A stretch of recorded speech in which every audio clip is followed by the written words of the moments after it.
My family took everyone to Hawaii, except me, because I was their free babysitter. My name is Wendy Dixon. I'm 32 years old, and for most of my life, I thought being useful meant being loved. 3 weeks ago, my family gathered for my parents' 40th wedding anniversary dinner. 30 guests filled our perfectly decorated dining hall, polished glasses, golden lights, expensive food, and that familiar Dixon family smile that always looked perfect from the outside. At first, everything felt normal. My father stood proudly at the head of the table and made a big announcement. We're taking the whole family to Hawaii next week for another celebration. The room exploded with applause. My sister Megan literally squealed with excitement. My mother smiled like she had just given everyone the greatest gift in the world. Even I smiled because for once I thought I was included. I had not taken a real vacation in years. For a few seconds, I even imagined it: white sand, ocean breeze, no cooking, no cleaning, no babysitting. Then I made a simple mistake. I asked a question. What time is our flight? That one sentence changed everything. My father looked at me like I had interrupted something I wasn't even part of. My mother's smile didn't just fade, it tightened. Then my father said it. You don't need to know, Wendy. You're not part of this trip. The room went silent. Not the normal silence of a dinner pause, but the kind that crushes air from your lungs. I thought I misunderstood. But he continued, calmly, as if discussing weather. Someone has to stay behind and take care of the kids. 30 guests were watching me. 30 witnesses. And in front of all of them, my family made it clear. I wasn't part of the family vacation. I was part of the workforce. I stood there holding a plate, frozen, as if my entire identity had just been reduced to one role: help. Then I heard whispers. Poor thing, she's used to it. That was the moment something inside me shifted. Not broke. Shifted. Because while they all saw me as nothing more than someone who helps out, they didn't know something important. I had been invisible for years, but I was not empty. And I had a secret life they never suspected. A life I built quietly at night when no one was watching. A life that would soon change everything. But before I tell you what I did next, you need to understand how I got here and how my own family trained me to disappear. Because this wasn't the first time. It was just the first time I finally noticed. Wendy's story starts long before that dinner table in a house where love always came with conditions. If you asked my family about me, they wouldn't struggle to describe me. They would just reduce me. Wendy? She helps out. That's it. Not Wendy works in accounting. Not Wendy has her own life. Just helps out like I was a household item that appeared whenever needed and disappeared when not. The Dixon family lived in a perfect suburban house in Boston. White walls, trimmed lawn, 2-car garage. Everything looked like success from the outside. But inside that house, roles were already assigned. My father, Harold Dixon, was the authority. Even after retirement, his voice still decided what mattered. My mother, Patricia, was the manager of appearances, church events, reputation, social image. She didn't work for money, but she worked constantly for control. My sister Megan, she was the successful one. Married to a corporate lawyer. 2 kids. Perfect lifestyle. Expensive SUV parked proudly in the driveway like a trophy. And me? I was the flexible one. The adjustable one. The one who didn't have anything important going on. It started with small things. Family dinners where I cooked while others arrived late and laughed in the living room. Thanksgiving mornings where I woke up at 6 a.m. to prepare food while Megan arrived fresh and perfect at noon. Birthday parties where I coordinated everything while she posted photos and received compliments. And the worst part? Nobody ever said thank you in a way that sounded like it mattered. It was always, "You're so good at helping. You don't mind, right? You're free anyway." At some point, I stopped correcting them. Because correcting them never changed anything. It only made me the difficult one. So I adapted. I became quieter, smoother, easier. The kind of daughter who doesn't demand space. Even my car became a symbol of it. My old Honda Civic was always parked on the street while my sister's Lexus got the driveway. Guests notice luxury first, my mother would say casually.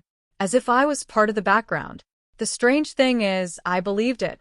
Not because I was weak, but because repetition becomes reality when it's constant enough. But there was something they didn't know. Something I had started after my life quietly fell apart. 3 years earlier, I went through something I never told them about. A breakup that didn't just end a relationship, it erased how I saw myself. After that, I started taking photos. Not family photos. Not happy moments. Strangers. People others walked past without noticing. An elderly woman waiting alone at a bus stop. A janitor cleaning floors at midnight. A street vendor holding tired hands over a steaming cart. People who didn't exist in anyone's highlight reel. I called the series Invisible Women. At first, it was just coping. Then it became something else. A secret identity. A second life.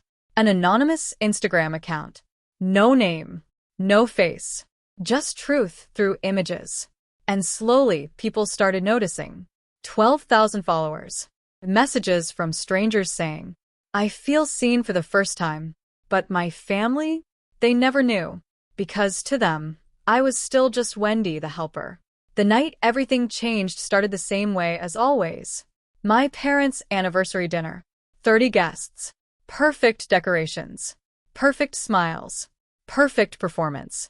And me moving in the background like I always did.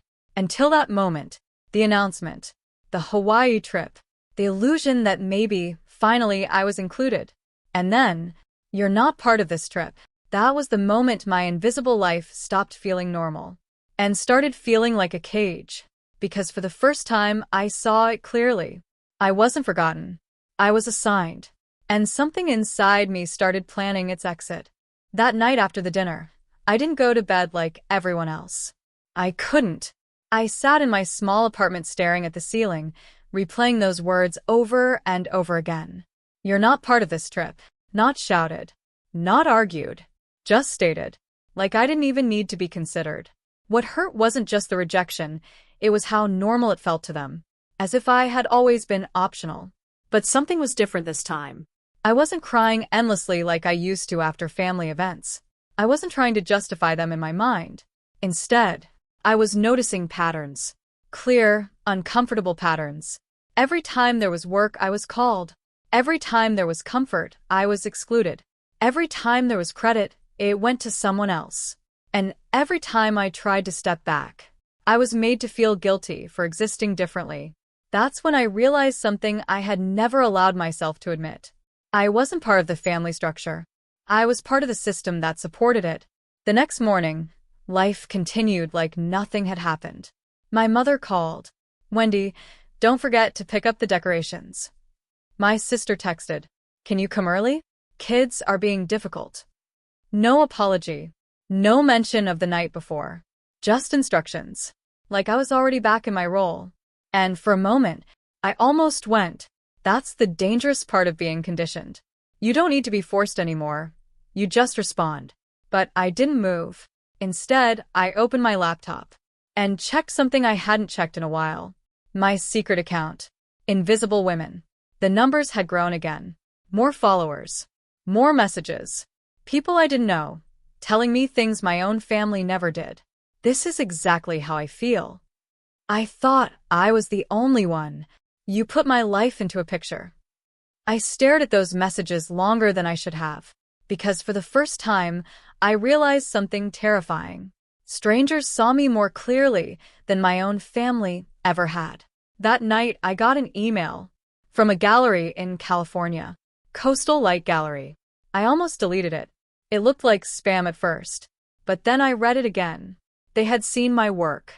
They wanted to talk. My hands actually went cold, because this wasn't just a compliment. This was recognition. Real recognition. The kind I had never received at home. I didn't reply immediately. I told myself I wasn't ready. But the truth? I was scared. Because if something real was waiting for me outside this life, then what excuse did I have left for staying inside it? Meanwhile, at home, nothing changed. My role stayed the same. The invisible daughter. The flexible one. The helper. At Thanksgiving planning, my mother already assigned my tasks. At Megan's house, I was already expected to babysit. At every level of their world, I was already scheduled. But something inside me had started resisting. Quietly, not loudly, not dramatically, just refusing to disappear the way I used to. And that resistance had a name forming in my mind. Not revenge, not anger, something sharper, something final. Choice. And for the first time in 32 years, I started wondering what would happen if I chose myself instead. But I still hadn't made the decision yet. I was just standing at the edge of it. And the next moment would push me closer than ever. I told myself I wouldn't open the email again. But I did.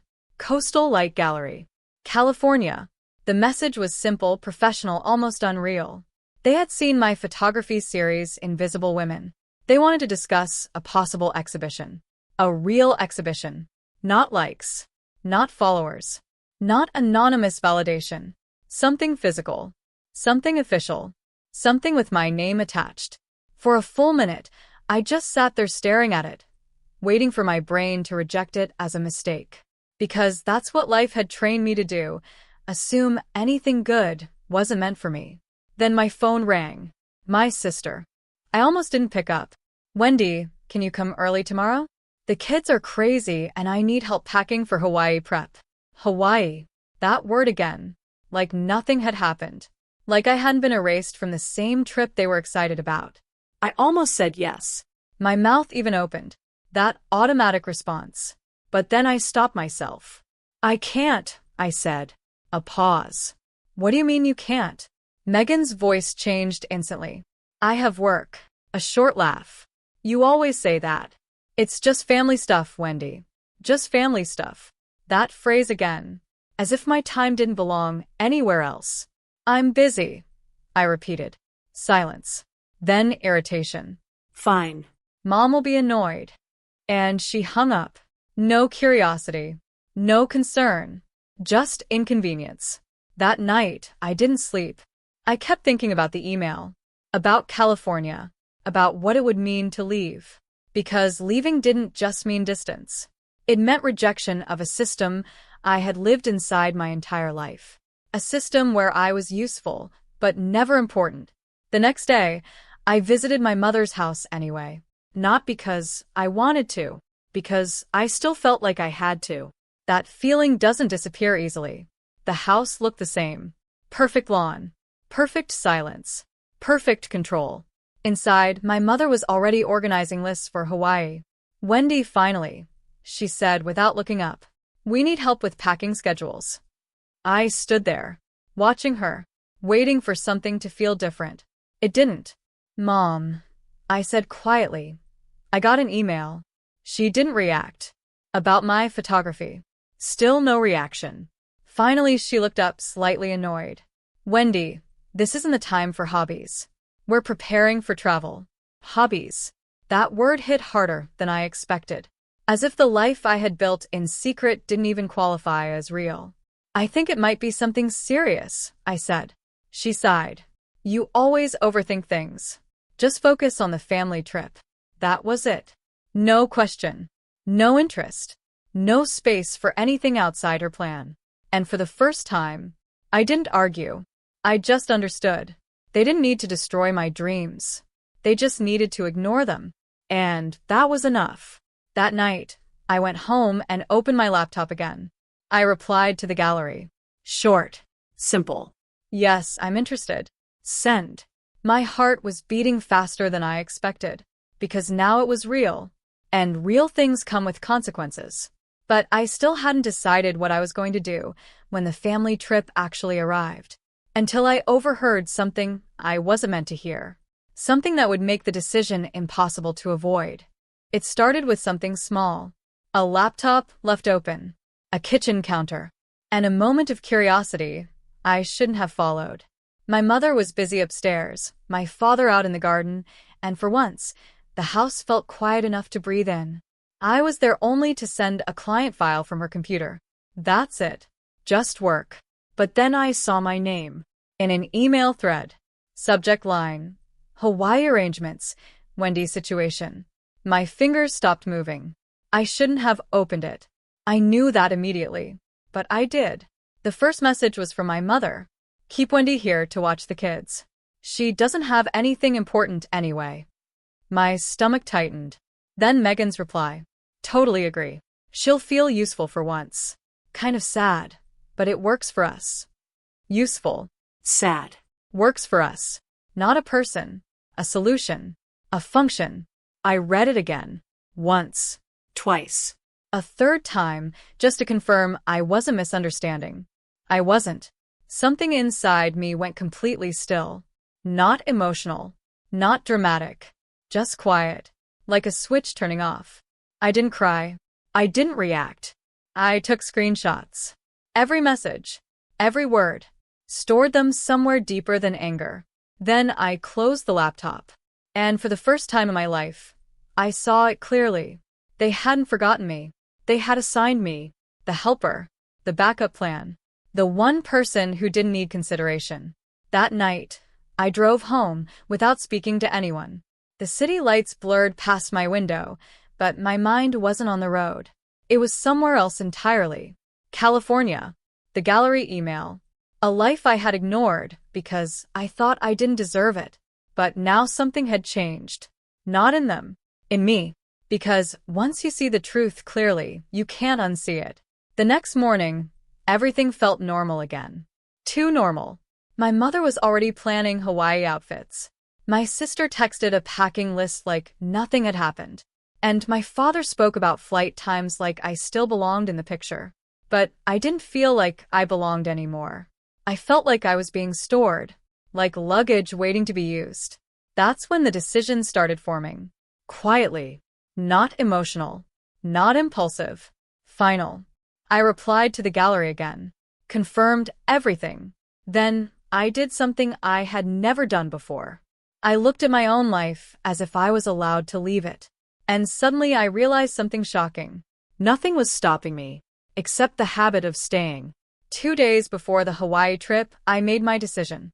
Not loudly. Not dramatically. Just permanently. I packed 3 suitcases. My camera. My laptop. My life. And I left. But what I didn't know yet was that leaving would not be the hardest part.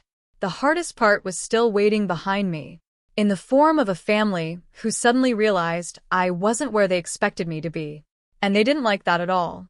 The morning I left Boston didn't feel dramatic. No music. No tears. No cinematic goodbye. Just 3 suitcases by the door and a silence that felt heavier than noise. For 32 years, my life had moved around other people's schedules. This time I moved on mine. I didn't tell my family, not because I was afraid, but because I already knew what they would say. And I was tired of hearing it. My phone started ringing before I even left the city. First my mother, then my sister, then my father. I ignored all of them, because I had finally understood something simple. Explaining yourself to people who refuse to see you changes nothing. It only drains you. Halfway through the drive, I stopped at a rest area. Open road in front of me. Empty sky above me. And for the first time, I didn't feel like I was running away. I felt like I was moving forward. That's when my phone buzzed again. A text from Megan. Mom says if you don't come back, you're dead to her. I stared at it for a moment, then deleted it. Not out of anger. Out of clarity. Because I finally understood something they never expected. They thought fear would bring me back. But fear had been my whole life. And I had already survived it. When I reached Aunt Ruth's place in California, she was waiting outside. No questions. No judgment. Just a simple, welcome home. And for the first time in years, I believed it. Her small cafe and pottery studio sat close to the ocean, where the air smelled like salt and possibility instead of pressure. She gave me a room upstairs. A desk by the window. And space. Not instructions. Not expectations. Just space. That first night, I didn't unpack everything. I just placed my camera on the table and looked at it. The same camera I had bought secretly years ago. The camera that had seen more of my life than my own family ever had. The next morning, I woke up before sunrise. I didn't get a call telling me what to do. I didn't get a list of tasks. I just existed. And it felt strange. Unfamiliar. Almost uncomfortable, but also peaceful. At the cafe, I made coffee, served customers, smiled without being watched for usefulness. And for the first time, I wasn't helping out. I was just working, like a normal person, like someone whose existence didn't need justification. By noon, I had already forgotten what it felt like to be controlled by a schedule that wasn't mine. But back in Boston, my absence had already been noticed. At first, they thought I would come back. Then they thought I was being dramatic. Then they started calling more urgently. Then angrily. Then confused. Because the role I had always played wasn't being filled. And suddenly, everything around them started to crack. Meals weren't prepared on time. Kids' routines fell apart. Plans started collapsing in small, inconvenient ways. And for the first time in years, my absence had consequences. Not for me. For them. That's when Megan sent another message. Not angry this time. Panic. We need you. Just tell us when you're coming back. I read it and didn't reply because something inside me had changed permanently. I was no longer available on demand, and that realization was the first real freedom I had ever felt. But I still hadn't told them the truth. Not yet. And when I finally did, everything would break open at once. I didn't plan the moment I told them. It wasn't dramatic in my mind, just necessary. 2 days before their Hawaii trip, I drove back to my parents' house in Boston. Not because I wanted closure, because I wanted truth. The house looked exactly the same. Perfect lawn, perfect silence, perfect control. Inside, my mother was already coordinating suitcases like nothing had changed. Megan sat on the couch scrolling resort photos. My father read the newspaper like the world had never shifted without me. I stood in the doorway and said it clearly. I'm not coming. No emotion. No hesitation. Just fact. My mother looked up slowly. What do you mean you're not coming? I have work in California. I'm leaving. Megan laughed first. A short, disbelieving sound. Wendy, stop being dramatic. This is family. That word again. Family. As if it was a contract I never signed but was still forced to obey. I am family, I said quietly. But I'm not your helper anymore. Silence dropped instantly. My father lowered his paper. What kind of work? Something I built for 3 years while all of you assumed I had nothing important. Megan's face tightened. You can't just leave. I'm pregnant. We need you. And there it was again. Need. Not care. Not love. Need. I looked at her for a long moment. And for the first time, I didn't feel responsible. I hope your pregnancy goes well, I said calmly. But I won't be your childcare plan anymore. The room changed after that. Not loudly. Not explosively. Just permanently. My mother's voice sharpened. You're being selfish. And I almost smiled, because for 32 years, I had been everything except selfish. Now I finally understood. Selfish was just what they called it when I stopped disappearing for them. I understand, I said. And I meant it, because understanding them was no longer the same as obeying them. That night, I left again. But this time, no one stopped me. No one chased me. No one apologized. Because they still believed I would come back when things got inconvenient. They were wrong. Epilogue. Invisible no more. California didn't fix my life. It replaced it. Aunt Ruth's cafe became my new rhythm. Morning coffee. Ocean air. Real conversations. My photography stopped being secret. It became work. Then recognition. Then exhibitions. Then people started seeing my name where, before there had been none. At first, my family didn't understand what had happened. They called.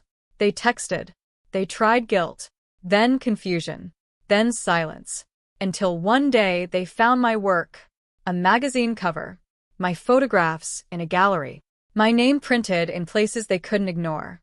And suddenly, I wasn't just Wendy anymore. I was something they never planned for. A person who left. And didn't come back. The last message I ever received from my mother said, "Have you gotten this out of your system yet?" I didn't reply, because I finally understood the difference between being needed and being valued. My father sent one email later. 3 sentences. I saw the magazine. I'm proud of you. I kept it, not because it fixed anything, but because it confirmed something important. I didn't need permission anymore. Today, I sit in a small studio by the Pacific, editing photographs of people the world usually ignores. And I realized something simple. I was never invisible. I was just never seen by the people who benefited from not seeing me. And now? I choose where I stand. I choose who I become. And I choose who gets access to me. Not because I left my family, but because I finally chose myself. The end. Speech balloon if this story hit you in any way. Tell me in the comments where you're watching from and what part affected you the most. Thumbs up, don't forget to like the video, bell, and subscribe for more powerful stories like this.